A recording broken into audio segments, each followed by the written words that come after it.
দীর্ঘ ২০ বছরেরও বেশি সময় ধরে শক্তিশালী চুম্বক দিয়ে বুড়িগঙ্গা নদীর তলদেশ থেকে খুচরো পয়সা, তাবিজ, লোহা, টিন ও জাহাজের মালামাল উদ্ধার করে জীবিকা নির্বাহ করে আসছেন।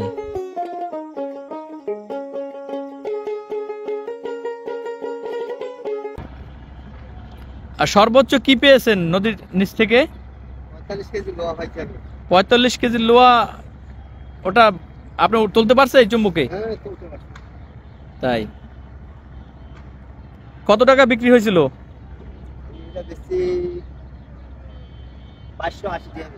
কতদিন আগে?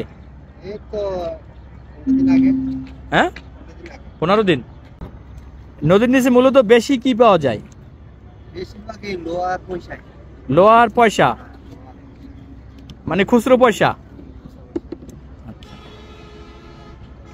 আপনারা কতজন আছেন এ পেশায় এভাবে? 2 জন।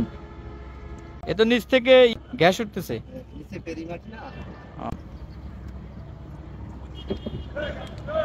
তা আপনাদের ভয় লাগে না এভাবে নদীতে ট্রলার চলে? তাই। আপনি কি শুধু এই চুম্বক দিয়া মালামাল উঠান না অন্য কাজও করেন? এটাই কাজ করেন। আচ্ছা, দৈনিক কয় টাকা ইনকাম করতে পারেন? আচ্ছা আচ্ছা। ঢাকায় কে কে থাকেন?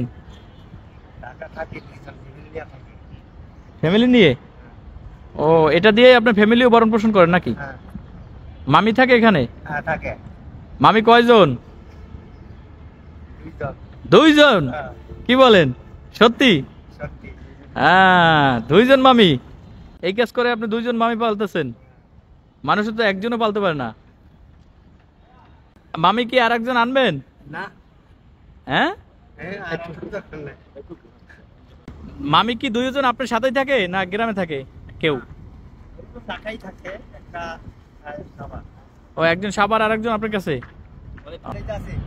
দেখেন, পড়ে যাইন না, নৌকার তো একদম মাথায় গেছেন। মামা পড়ে যাইন না, দেখেন।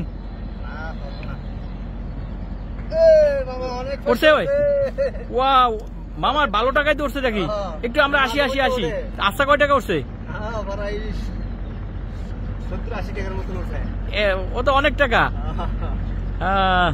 এরকম এত টাকা ওঠে? মাঝে মধ্যে ওঠে। 100 টাকা। এটা দেখি কি কি পাইছেন আমরা।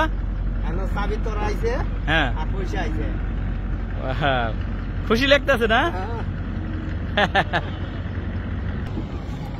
ভালো টাকা উঠছে তো।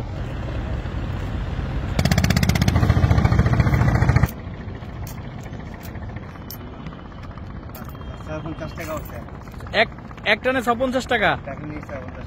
যাক, আলহামদুলিল্লাহ, খুব ভালো উঠছে।